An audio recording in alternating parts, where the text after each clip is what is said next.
Diary of a Cricket.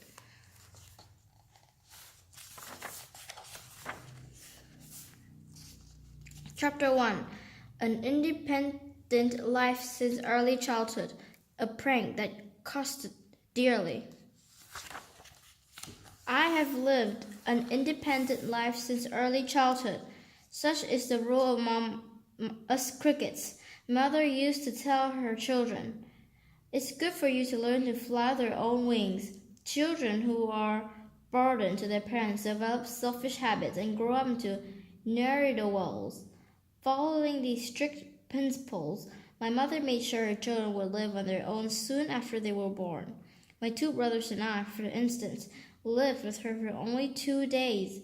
On the third day, my mother took each of us to a hole she had dug in the corner of a rice field. As the youngest of the brood, I was provided with a small reverse of food, but that was all. My mother didn't turn back once. Far from bewailing the situation, I rather enjoyed it.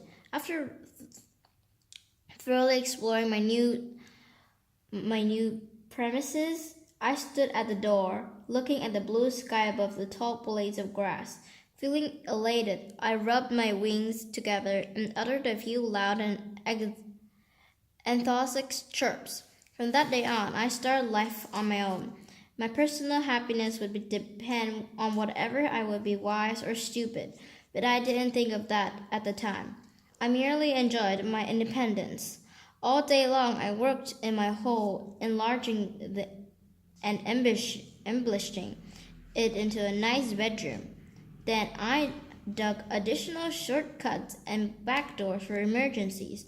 When dusk fell, I would stop for a rest. Together with the whole neighborhood, I would start a joyful concert in honor of setting sun.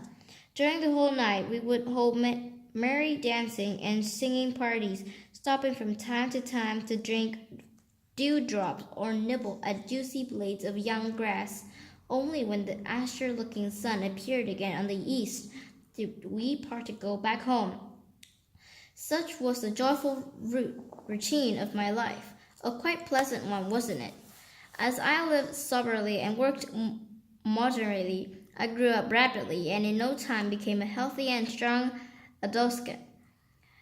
My hind legs shone with a dark luster. The spikes on my legs were spear-pointed.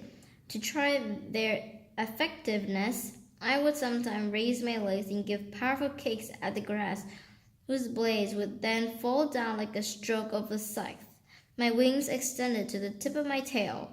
When I flapped them, they produced a powerful sound. My head grew bigger and bigger, and pernicious-looking bumps started buggling out on my forehead. My two black mandibles were always moving crosswise, like the blades of a mowing machine. I was particularly proud of my two long and material-looking antennae, which I continuously caressed with all my forelegs. My whole body was a glossy brown. I adopted a stately gait. When I walked, I solemnly swayed on my legs, my two antennae shaking in a bellicose manner. I put on my darling airs and was quick to pick quarrels with my neighbors. Wherever I started shouting, my neighbors would remain silent. Probably not so much because they were afraid to answer back, but because they were of a peaceable disposition. Clearly, I had grown to be big for my britches. Young people are often like that. Bragging is for them a sign of talent. When I bullied some tiny grasshoppers or a water spider who had strayed from its native pond, I believed myself as a real hero. Alas, I didn't know that one would have to pay dearly for such foolish bluster. Unconsciously, I was doing myself a serious disservice. Later, I would many times narrowly escape death. My heart would then be filled with remorse. But remorse was not of much help in setting things right again. This was how the first mishap came about. Near my place lived a small cricket about my age, whom I named Trot, which means tiny. He was born very weak, so I rather looked down on him, and he was truly afraid of me. thin and pale like Optima Dict. He had ridiculously short wings that made him look as though a waistcoat was his only clothing. His hind legs were thick and utterly illegit.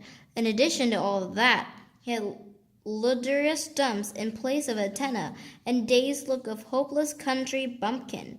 Because of his poor health, he was not the sort of fellow who could undertake serious projects. His hole was shallow and had no emergency exits like mine. One day I paid him a visit.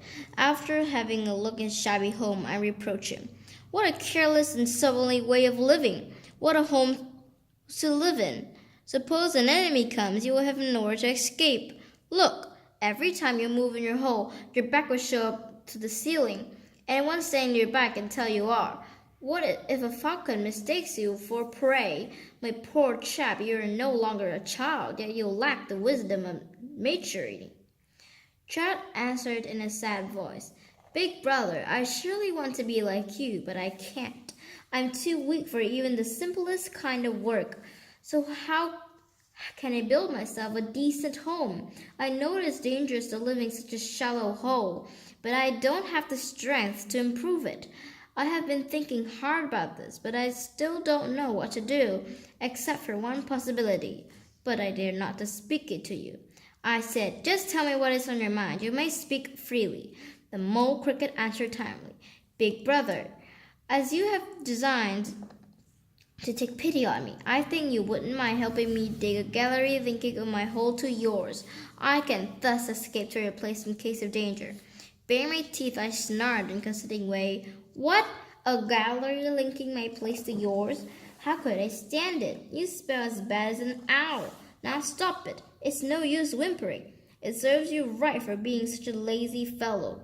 I went back to my place and paid no more attention to the unfortunate neighbor. One afternoon, a few days later, I stood on my doorstep. It had rained hard several days before, so the local ponds and lakes were all overflowing and stocked with plenty of fish, crabs, and shrimps.